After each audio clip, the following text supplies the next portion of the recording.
Hello माय champions, कसे आहात तुम्ही सर्वजण? मग कोणाकोणाला 10वीच्या पेपरची भीती वाटत आहे? एक एक दिवस पुढे जात आहे पेपर, एक एक दिवस लवकर जवळ येत आहे आणि गणिताचा अभ्यास तुमचा अजून पण असं वाटत आहे की काहीच केलं नाही, असं कोणाकोणाला वाटत आहे? पटापट कमेंटमध्ये सांगायचं आहे. तर तुमच्यासाठी अशा वाटणाऱ्या विद्यार्थ्यांसाठी मी खूपच सोपा मार्ग घेऊन आले आहे. ते म्हणजे काय? एका व्हिडिओमध्ये एक चॅप्टर शिकायचा. म्हणजे ते कसं? आपण आजपासून सुरू केलं आहे वन शॉर्ट सिरीज. म्हणजे त्यामध्ये आपण एका व्हिडिओमध्ये पूर्ण एक चॅप्टर शिकायचं आहे. म्हणजे जसं की आज आपण शिकणार आहोत 2 चलांतील रेषीय समीकरण. हा धडा आपण या एका व्हिडिओमध्ये शिकणार आहोत. त्या धड्यामध्ये काय काय आहे, काय काय पेपरमध्ये येतं, ते सगळं आपण या व्हिडिओमध्ये पाहणार आहोत. तर आणि असंच आपण बाकीच्या सर्व चॅप्टर्स म्हणजे बाकीचे सगळे धडे पाहणार आहोत. गणित या विषयाचे भाग 1 भाग 2 या दोन्ही विषयांची दोन्ही पुस्तकांमधील सर्व धडे आपण एक एक व्हिडिओ बनवणार आहोत, ज्यामध्ये तुमचा पूर्ण धडा शिकवला जाणार आहे. याने काय होणार? तुम्ही कमी वेळेमध्ये पूर्ण तुमचा धडा शिकून होणार आहे आणि त्या धड्यामधलं पेपरमध्ये काही आलं तर तुम्हाला सोडवायला काहीच अडचण राहणार नाही. त्यामुळे आपल्या चॅनलला आत्ता सबस्क्राईब करून ठेवा, म्हणजे आपली रोज एक एक व्हिडिओ आपण अपलोड करणार आहोत ती तुमच्यापर्यंत पोहोचतील. चला मग आजच्या व्हिडिओला सुरुवात करूया. 2 चलांतील रेषीय समीकरणे. यामध्ये काय आहे? आपल्याला काय सांगितलं आहे? एक तर आपल्याला शिकायचं आहे समीकरणे, म्हणजे 2 चलांतील समीकरणे काय असतं आणि त्या सोडवण्याच्या वेगवेगळ्या पद्धती, हे आपल्याला या धड्यामध्ये शिकायचं आहे. हे 5 पॉईंट मी काढले आहेत आपल्याला, जे की या धड्यामधून पेपरमध्ये येणार आहेत. ते म्हणजे काय? आपण एक एक शिकणार आहोत आता. 2 चलांतील रेषीय समीकरण म्हणजे काय? फक्त हे तुम्हाला लक्षात ठेवायचं आहे. हे पेपरमध्ये येणार आहे का? नाही. तर 2 चलांतील रेषीय समीकरण म्हणजे काय? ज्या समीकरणामध्ये 2 चले वापरली जातात. चले म्हणजे काय? हे बघा, इथं एक्स वाय म्हणजे एक्स वाय वगैरे आपण पुढे संख्या आणि मागे त्याच्या जे चल ABCD मध्ये वापरलं जातं त्याला आपण चले म्हणतात. अशी 2 वेगवेगळी चले जे वापरले जातात आणि चल असलेली प्रत्येक पदाची कोटी एक असते. त्या समीकरणाला 2 चलांतील रेषीय समीकरण असे म्हणतात. आता त्या समीकरणाचं रेषीय समीकरणाचं सामान्य रूप काय आहे? AX अधिक BY अधिक C बरोबर 0. म्हणजे काय असतं? A, B, C हे काय असतं? संख्या असते. A, B, C कोणतीही संख्या असते आणि हे A आणि B शून्य असू शकतं का? नाही. शून्य जर असलं हे, तर या दोघांमध्ये काय असतं? गुणाकार असतो. मग हे शून्य, एक्स पण शून्य होणार आहे. मग ते 2 चलांचे समीकरण होणार आहे का? नाही. म्हणून इथं A आणि B हे शून्य असू शकतं का? नाही. तर पहा, हे जेव्हा पहा, हे तुम्हाला परीक्षेत येऊ शकतं, हे इम्पॉर्टंट आहे. तुम्हाला इथं जशी सारणी दिली आहे तसंच पेपरमध्येही येऊ शकते आणि विचारलं जाते की तुम्हाला हे 2 चलांतील रेषीय समीकरण आहे की नाही सांगा. मग ते काढण्यासाठी तुम्हाला 2 चलांतील रेषीय समीकरणाचं सामान्य रूप लक्षात असायला पाहिजे. अशा प्रकारे जर समीकरण असेल असं गणित असेल तर ते तुम्हाला म्हणायचं आहे की 2 चलांतील रेषीय समीकरण आहे. पहा, AX म्हणजे इथं पहा 4M अधिक 3N बरोबर 12. तर हे 2 चलांतील रेषीय समीकरण आहे का? तर हो आहे. का? हे 12 इकडे घेऊन गेल्यानंतर -12 होतं आणि बरोबर 0 येतं. म्हणजे ते ह्या रूपात येतं का? पहा, AX म्हणजे एक्सच्या जागी हे इथं M वापरलं आहे. कोणतंही चल आपण वापरू शकतो ABCD मधलं. हे समजलं तुम्हाला? आणि A, B, C या जागी आपली संख्या असते कोणती पण, जसं की इथं 4, 3 आणि 12 आहे. 4M अधिक 3N इकडं बरोबरच्या इकडच्या साईडला 12 घेतल्यावर -12 होतं आणि बरोबरच्या इकडच्या साईडला काय उरतं? 0 उरतं. तर हे ह्या सामान्य रूपात बसलं का? बसतं. मग त्यामुळे हे आहे का? तर आहे. असंच आपल्याला ओळखायचं आहे.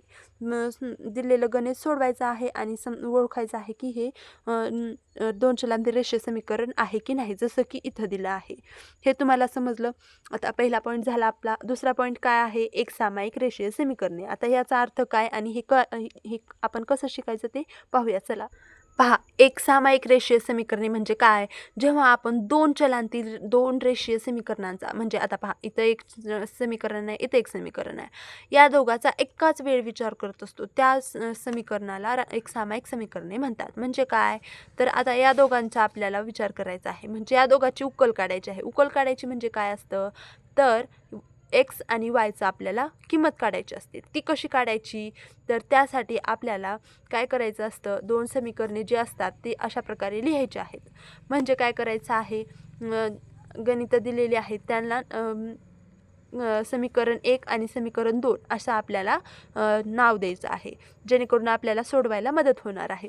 तर सगळ्यात पहिल्यांदा अगोदर आपल्याला काय करायचं आहे, इथं ज्या एक्स आणि वायच्या किमती दिल्या आहेत या समीकरणात 5 आहे, या समीकरणात 3 आहे.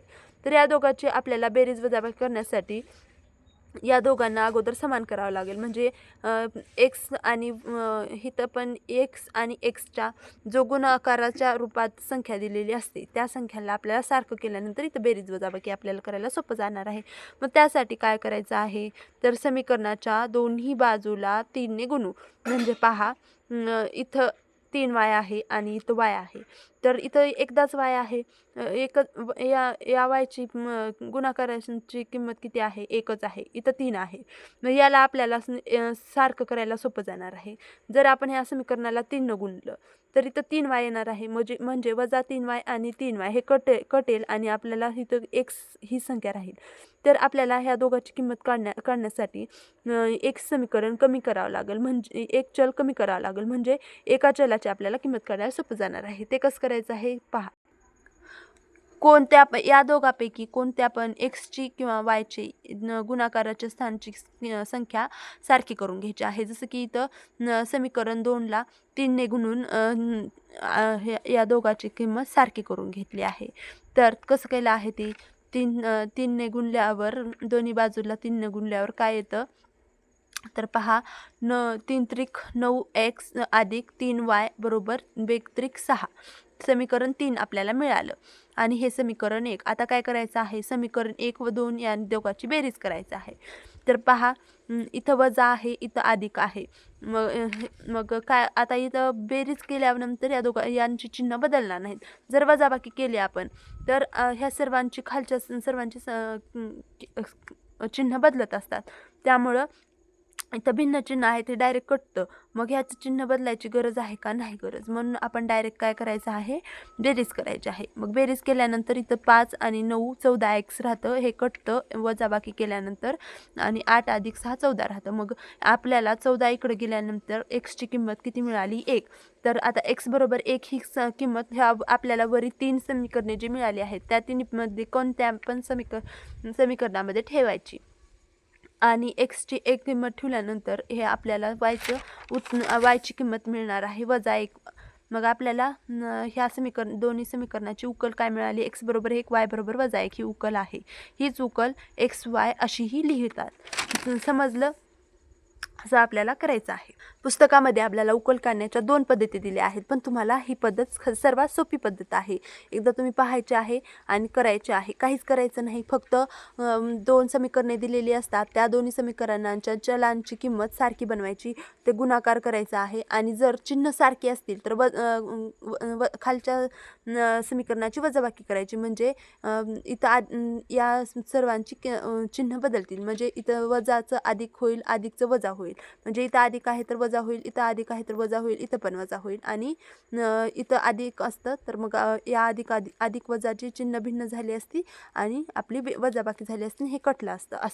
असं तुम्हाला आणखीन जास्त गणितं सोडवल्यानंतर ते तुम्हाला येणार आहे. आणि हा जर प्रश्न आला तर तुम्हाला 3-4 मार्काला येऊ शकतो. त्यामुळं हे तुम्हाला सोपं पण आहे आणि येईल पण, आणि पेपरमध्ये येण्यासारखं पण आहे. हे तुम्हाला लक्षात ठेवायचं आहे. पुढे आपल्याला पाहायचं आहे 2 चलांतील रेषीय समीकरणाचा आलेख. आता आलेख पद्धतीने पण आपण या किमती काढू शकतो. त्या कशा पाहायचं आहे, आता आलेख पद्धतीने खूप सोपं आहे. पहा आता आलेख पद्धतीने कसं काढायचं, तर आलेख पद्धतीनं काढण्यासाठी अगोदर एक्स आणि वायच्या किमती घ्यायच्या आहेत. तर मनाने आपल्याला पहा इथं उकल समीकरण दिलेलं असतं, त्या समीकरणाची आपल्याला आलेख पद्धतीने किंमत काढायची असते. तर त्यासाठी आपण काय करायचं असतं, या एक्सची किंमत पकडायची असते मनात कोणती. आता 0 पकडली तर इथं 0 घेऊन 2 गुणिले 0 0 होणार आहे, वजा वाय बरोबर 4 येणार आहे. तर वायची किंमत काढायची असते 4. पहा तर इथं वजा 4 आलं.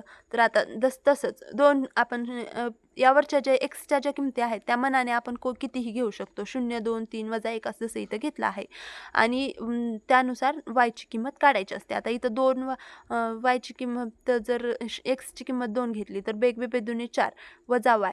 आता हे 4 इकडं गेल्यानंतर काय होणार आहे, वजाबाकीमध्ये -4 होणार आहे आणि y बरोबर 0 येणार आहे. तसंच 3 घेतल्यानंतर 3 1 3 3 2 6 6 इकडे गेल्यानंतर काय होणार आहे तर 6 इकडे गेल्यानंतर -2 येणार आहे, वजा y आणि -2.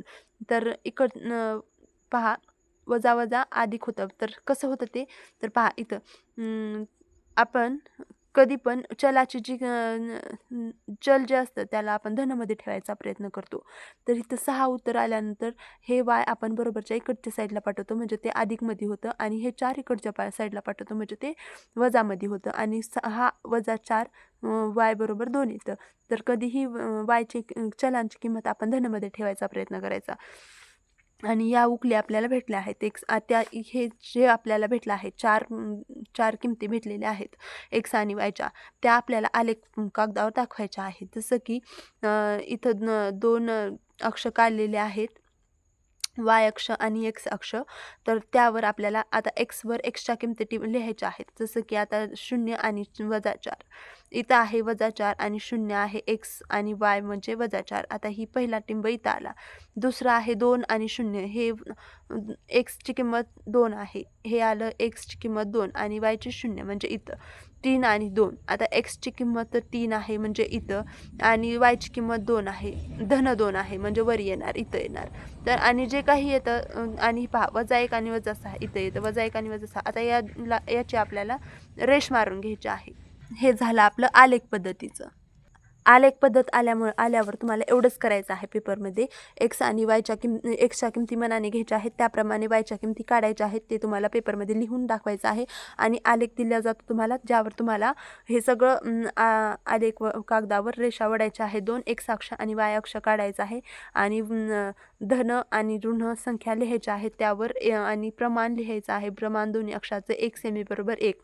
आता तुम्हाला जास्त घ्यायची गरज नाही, तुम्ही एवढ्याच लहान लहान संख्याच घ्यायच्या म्हणजे तुम्हाला जास्त प्रमाण वगैरे एकक वगैरे लिहायला अवघड जाणार नाही.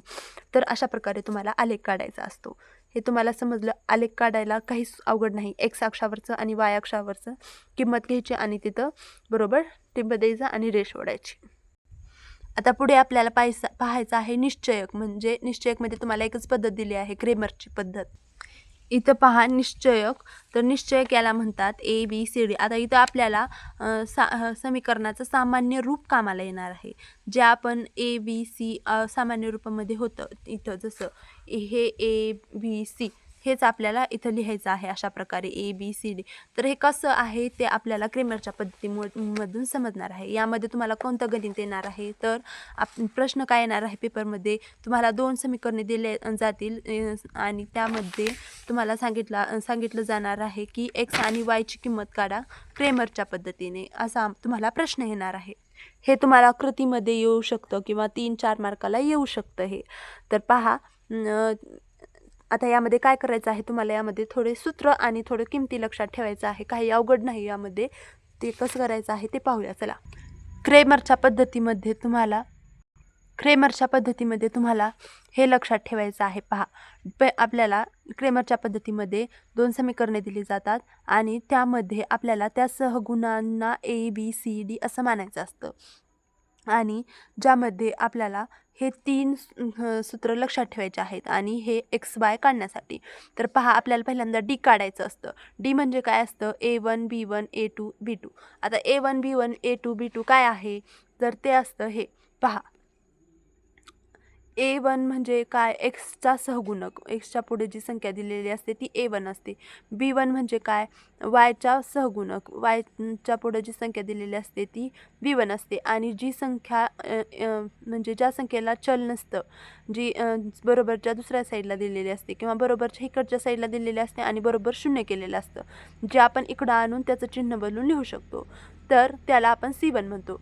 हे झालं पहिल्या समीकरणातलं. तसंच आपल्याला दुसऱ्या समीकरणात म्हणजे 2 समीकरणं दिलेले असतात गणितामध्ये, ज्यामध्ये आपल्याला दुसऱ्या समीकरणामध्ये A2 B2 आणि C2 मिळतं. हे आपण उदाहरण करून पण पाहणार आहोत. तर पहिल्यांदा सूत्र समजून घ्या. तर हे आपलं A1 B2 हे सगळं झालं. तर आता पहिल्यांदा आपल्याला हे A1 B2 हे याच्या किमती लिहून घ्यायचं आहे. नंतर काय करायचं आहे, डी काढायचं आहे. डी बरोबर काय असतं, A1 आणि B1 आणि A2 आणि B2. म्हणजे डी बरोबर लिहायचं आहे, A1च्या जागी जी किंमत आहे ती लिहायची आहे, इथं B1 लिहायचं आहे, A2 लिहायचं आहे, B2 लिहायचं आहे. मग आपल्याला काय मिळणार आहे, डी मिळणार आहे. असं लिहून काय करायचं असतं, तर ते आपण पाहूयात. अगोदर हे सूत्र लक्षात ठेवा. आणि हे डीमध्ये काय असतं, A1 A2 B1 B2 हे झालं डीचं सूत्र. DXचं सूत्र काय आहे, C1 C2 B1 B2 आणि DYचं काय आहे, A1 A2 C1 C2. हे सूत्र तुम्हाला लक्षात ठेवायचे आहेत, पाठ करायचे आहेत. कळलं तुम्हाला. आणि एक्स काढताना काय करायचं, हे डी जे सोडवून आपल्याला डी मिळणार आहे ते आपल्याला हमेशा छेदस्थानी राहणार आहे. आणि एक्स काढताना वरी DX घ्यायचं, वाय काढताना वरी DY काढायचं आणि याचा भागाकार करून जे उत्तर येणार आहे ते आपल्याला एक्स आणि वायच्या किमती मिळणार आहेत. आता हे आपण उदाहरणातून समजूया, म्हणजे तुम्हाला क्रेमरची पद्धत एकदम लक्षात राहणार आहे. पहा, तुम्हाला सेम असाच प्रश्न परीक्षेमध्ये येणार आहे, फक्त याच्या किमती तुम्हाला बदललेल्या दिसणार आहेत. म्हणजे एक्सचा वायचा सहगुणक वेगळा दिसणार आहे. बाकी गणित तुम्हाला हेच येणार आहे की खालील एक सामायिक समीकरणे क्रेमरच्या पद्धतीने सोडवा, असं तुम्हाला पेपरमध्ये येणार आहे. आता सर्वात पहिल्यांदा काय करायचं आहे, तुम्हाला या समीकरणामध्ये A1 A2 काय आहे. आता तुम्हाला जी मी सूत्र पाठ करायला सांगितली होती आत्ताच क्रेमरच्या पद्धतीची, तीच आहे. तर डी बरोबर काय असतं, A1 A2 लिहायचं असतं. पहिल्यांदा A1 म्हणजे काय, 5. हे आता या समीकरणामध्ये हे A1 B1 आणि हे C1 आहे आणि हे A2 B2 आणि C2 आहे. हे तुम्हाला कळालं. आता डी म्हणजे काय असतं, A1 आणि A2 आणि B1 आणि B2 आणि हे आपल्याला सूत्राप्रमाणे आपण लिहिलं. आता डीचं सूत्र काय आहे, A1 A2 B1 B2. तर आता B2च्या किमती लिहिल्या 3, B1 B2च्या किमती काय आहे 3 आणि 4. तर आपण हे लिहिलं. आता काय करायचं आहे, तिरकस गुणाकार करायचा आहे. म्हणजे 5 आणि 4चा गुणाकार करायचा आहे आणि 2 आणि 3चा गुणाकार करायचा आहे. म्हणजे A1 B2चा गुणाकार आणि B1 A2चा गुणाकार आणि या दोघाची जो काही गुणाकार येईल या गुणाकाराची वजाबाकी. म्हणजे 4 पंचे 20 आणि 5 3 1 3 3 2 6 आणि या दोघाची वजाबाकी केल्यानंतर डीचं उत्तर काय आला, 14. तसंच DX काढायचं आहे.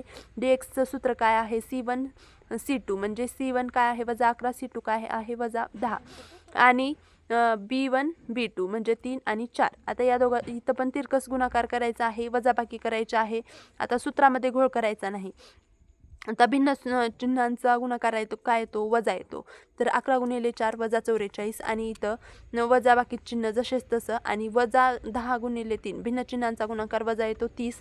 आता इथं वजा वजा अधिक होतं आणि आणि इथं पण वजा आहे. पहा, इथं पण वजा आहे, इथं पण वजा आहे आणि इथं पण वजा आहे. 3 वजाचे चिन्ह म्हणजे ह्या दोघाचं अधिक चिन्ह येणार आणि इथं वजाचं चिन्ह असल्यामुळं वजाबाकीच होणार. आता या दोन चिन्हांचा कंस काढल्यानंतर गुणाकार काय येतो, +30 येतो आणि मोठी संख्या कोणती आहे, -44. उत्तराला वजाचं चिन्ह येणार आहे मोठ्या संख्येचं आणि वजाबाकी केल्यानंतर 14 हे आपलं उत्तर येणार आहे. DXची किंमत आली -14. आता तसंच DYची किंमत काढायची आहे. DYचं सूत्र काय आहे, A1 A2 आणि C1 C2. आता हे तिरकस गुणाकार करून आपलं उत्तर येणार आहे -28 आणि आता किंमत काढायची आहे एक्सची. एक्सची किंमत काढताना वरी काय ठेवायचं आहे, DX आणि खाली काय घ्यायचं आहे, डी. DX किती आला आहे, -14 आणि डी किती आला आहे, 14. भागाकार केल्यानंतर 14 1 14 वजा 1. एक्सची किंमत किती आली, -1 आणि वायची किंमत किती आली, DY आणि डी घेतल्यानंतर 14 2 28 म्हणजे -2 आणि आपल्याला एक्स आणि वायच्या किमती काय भेटल्या, -1 आणि -2. तर असंच सेम तुम्हाला पेपरमध्ये करायचं आहे गणित आणि पूर्ण मार्क तुम्हाला इथं मिळणार आहेत. एकही मार्क तुमचा कटणार नाही. खूप सोप्पा आहे. क्रेमरची पद्धत तुम्हाला लक्षात ठेवायचं आहे, फक्त सूत्र. तर पुढचं पाहूया आता आपण. पुढे आपल्याला पाहायचं आहे 2 चलांतील रेषीय समीकरणांत रूपांतर करण्यायोग्य समीकरणे. पहा, माझ्या अनुभवानुसार तर पेपरमध्ये जास्तीत जास्त तुम्हाला काय येणार आहे, या 3 पैकीच येणार आहे. एकतर आलेख येईल, एकतर तुम्हाला आलेख येणार आहे नाहीतर क्रेमरची पद्धत येणार आहे, नाहीतर एक सामायिक समीकरणे. हे 3 तुम्हाला येणार म्हणजे येणार. या तिघापैकी एक प्रश्न येणार म्हणजे येणारच. म्हणजे तुम्हाला हे तिन्हीही सोप्पं आहे आणि तुम्हाला बोनस मार्क आहेत. हे 3 तुम्हाला पद्धती आल्याच पाहिजेत. तुम्ही या तिन्हीची तुम्हाला प्रॅक्टिस झाली पाहिजे आणि तुम्ही हे 3 सोडलं नाही पाहिजे. हे 3 तुम्हाला परीक्षेमध्ये दिसणार म्हणजे दिसणार. माझी 100% तुम्हाला गॅरंटी आहे. चला आता पुढचं पाहूया. तर पहा आता इथं काय पेपरमध्ये हे येईल मला असं वाटत नाही. जर आलं तर 1-2 मार्काला तुम्हाला जे MCQ प्रश्न येतात म्हणजे बहुपर्यायी त्यामध्ये तुम्हाला हे येऊ शकतं. तर पहा इथं तुम्हाला समीकरणं दिले जातील आणि सांगायचं आहे की ते सोडवायचे आहेत आणि सांगायचं आहे की ते 2 चलांतील रेषीय समीकरण आहे की नाही. जसे की हे 3x - 4y बरोबर 8. आता हे समीकरण दोन चलांतील रेषीय समीकरण आहे का नाही ते सोडवून सांगायचं आहे. जसं इथं दिलं आहे पहा, हे आपल्याला 2 समीकरणं दिले आहेत आणि सोडवा असं सांगितलं आहे. तर पहिल्यांदा इथं काय केलं आहे, 4 कंसाच्या बाहेर ठेवलं आहे आणि 4च्या जागी 1 घेतला आहे. पहा 4 1 4 असं आपण गुणाकार केल्यानंतर हेच मिळणार आहे. किंमत बदलली का नाही बदलत. तर असं आपण हे तर दोन्ही समीकरणांना केलं आहे आणि नंतर काय केलं आहे, समीकरण 1 आणि 2 मध्ये 1/x बरोबर m आणि n म्हणजे m आणि n हे चल आपण वापरली आहेत. म्हणजे 1/xच्या जागी आपण m ठेवलं आणि आपल्याला काय मिळालं, हे समीकरणे मिळाली. हे तुम्हाला कळालं. आता काय केलं आहे, m बरोबर 3 आणि n बरोबर -1 ही उकल मिळेल. म्हणजे आता आपल्याला m आणि n ची उकल काढायची आहे. ती कशी काढायची आहे, तर पहा m बरोबर 3 आणि n बरोबर -1 कसं मिळेल. तर आपण एक सामायिक समीकरणे जसे पहिल्यांदा पद्धतीमध्ये सोडवली होती तसं सोडवल्यानंतर 3 आणि -1 आपल्याला हे उत्तर मिळणार आहे. तर आता ते आपण mच्या जागीच ठेवलं म्हणजे m आणि n कशाला मानलं होतं, 1/x ला. तर 1/xच्या जागी 3 ठेवलं तर पहा इथं काय उत्तर येणार आहे, उकल आपल्याला काय भेटणार आहे, 1/3. आता हे इकडं गेल्यानंतर गुणाकारात जाणार आहे आणि उत्तर काय x उत्तर किती येणार आहे, 1/3. पहा आपण x जर इकडं आणलं तर 3x होणार आहे आणि बरोबर 1 राहणार आहे आणि नंतर 3 इकडं आणल्यानंतर छेद इथं गुणाकारामध्ये होतं, इकडे येऊन भागाकारामध्ये होणार आहे म्हणजे 1/3 होणार आहे. हे तुम्हाला कळलं. आता तसंच yचं उत्तर काय येणार आहे, nच्या जागी आपण -1 घेतलं तर -1 घेतल्यानंतर -1 बरोबर 1/y. आता y इकडं आल्यानंतर -1y होणार आहे आणि नंतर -1 इकडं आल्यानंतर -1 छेदस्थानी जाणार आहे. म्हणजे y बरोबर किती येणार आहे, -1 येणार आहे. 1/1 किती येतं, 1च. 1 1 1 आणि ते म्हणजे किती वजाबाकीमध्ये येतं. तर x आणि yच्या उकली काय मिळाल्या आपल्याला, ह्या मिळाल्या. तर हे एक सामायिक समीकरणाचे उकल आहे. अशाच प्रकारे आपण सेम पद्धत वापरून हे गणित सोडवल्यानंतर आपल्याला इथं काय मिळत आहे, तर एक्सची किंमत 0 मिळत आहे. तर एक सामायिक समीकरणामध्ये चलांची किंमत 0 असते का, तर नाही. तर हेच एक सामायिक समीकरण आहे का, तर नाही. अशा प्रकारे आपण आपला पॉईंट क्रमांक 4 संपवला आहे आणि पॉईंट क्रमांक 5 एक सामायिक समीकरणांचे उपयोजन म्हणजे आपल्या जीवनामध्ये आपण हे जे शिकलो आहोत त्याचा उपयोग काय होतो हे आपल्याला थोडक्यात शिकायचं असतं. तर पहा आपल्याला उदाहरणाची एक बाजू माहिती असेल आणि दुसरी बाजू माहिती नसेल तर आपल्याला ती काढण्यासाठी आपल्याला एक सामायिक समीकरणाचा उपयोग करतो. म्हणजेच त्या थोडक्यात आपल्याला इथं शाब्दिक उदाहरणे दिली जातात आणि ज्यावरून आपल्याला 2 एक सामायिक समीकरणे मिळणार आहेत आणि त्यावरून आपण उत्तरे काढायची आहेत. जसं की वडिलांच्या वयामध्ये मुलीच्या वयाची दुप्पट मिळवल्यास बेरीज 70 येते. म्हणजे वडिलांचे वय x मानायचं आणि मुलीच्या वयाची दुप्पट मिसळल्यास म्हणजे 2x अधिक x केल्यानंतर 70 येते. म्हणजे वडिलांचं वय x मानलं, मुलीचं वय y मानलं तर x अधिक 2y बरोबर 70 असं. असे आपल्याला उदाहरणं सोडवायचे असतात. शाब्दिक उदाहरणं एवढी काय अवघड नसतात, परंतु आपल्याला समीकरण तयार करता आलं की ते आपल्याला सोपं वाटतं. तर यासाठी आपल्याला शाब्दिक उदाहरणावर एक सेपरेट व्हिडिओ घ्यावा लागेल आणि शाब्दिक उदाहरणावर पण प्रश्न येतात हे तुम्ही लक्षात ठेवायचं आहे. शाब्दिक उदाहरणावर पहा, जसं की इथं वडिलांच्या वयामध्ये मुलीच्या वयाची दुप्पट, म्हणजे वडिलांचं वय आपण x मानायचं आणि मुलीचं वय y मानायचं. मुलीच्या वयाची दुप्पट मिसळायची आहे, म्हणजे काय करायचं आहे, 2y करायचं आहे. मुलीचं वय म्हणजे काय आहे, y. दुप्पट म्हणजे काय, त्याला दोनदा डबल धरणं, म्हणजे 2ने गुणणं. तर 2y केल्यानंतर आणि वडिलांचं वय x आहे, x अधिक 2y केल्यानंतर बेरीज किती येणार आहे, 70 येणार आहे, बरोबर 70. म्हणजे पहिले समीकरण काय मिळणार आहे आपल्याला, तर पहिलं समीकरण मिळणार आहे आपल्याला x अधिक 2y बरोबर 70. आणि पुढं दिलेलं आहे मुलाच्या वयात वडिलांच्या वयाची दुप्पट मिळवल्यास बेरीज 95 येते. काय म्हणलं आहे, मुलाच्या वयामध्ये वडिलांच्या वयाची दुप्पट, म्हणजे काय, मुलाचं वय किती आहे y, वडिलांच्या वयाची दुप्पट मिसळायची आहे म्हणजे 2x, आणि बरोबर किती येणार आहे, बेरीज किती येणार आहे 95. म्हणजे हे आपल्याला 2 समीकरणं मिळाली की नाही, 2 समीकरणं मिळाली आपल्याला इथं. तर ह्या 2 समीकरणाची उकल काढायची आहे. x आणि y काढला, आपल्याला सोडवायचं आहे. कोणत्या पद्धतीने, जर तुम्हाला सोपी पद्धत वाटेल, क्रेमर किंवा ते आपण पहिल्यांदा सोडवलेली कोणतीही पद्धत वापरा, तुम्हाला बेरीज वजाबाकी करा, या दोघाची जी पद्धत सोपी वाटेल ते पद्धतीने सोडवा आणि x आणि y च्या किमती काढा आणि तुम्हाला जे उत्तर येणार आहे, x ची आणि y ची किंमत येणार आहे ते वडिलांचं आणि मुलीचं वय येणार आहे. तर असं असतं सर्व. पहा, हा धडा आपण पूर्ण शिकलेला आहे आज, 2 चलांतील रेषीय समीकरणे. तर या टॉपिकवरती तुम्हाला डिटेल्ड व्हिडिओ पाहिजे असेल, प्रत्येक सरावासाठी सोडवून पाहिजे असेल, तर या व्हिडिओच्या कमेंटमध्ये तसं तुम्ही मला सांगा. आणि पुढच्या धड्यांची सर्व व्हिडिओ पाहण्यासाठी आपल्या चॅनलला सबस्क्राईब करून बेल आयकॉन प्रेस करा, म्हणजे माझे सर्व व्हिडिओ तुमच्यापर्यंत पोहोचतील. आणि हा व्हिडिओ आवडला असेल तर व्हिडिओला लाईक, शेअर, सबस्क्राईब नक्की करा. तुमच्या मित्रांसोबत शेअर करा, त्यांनाही फायदा घेऊ द्या. धन्यवाद. भेटूया पुढच्या व्हिडिओमध्ये.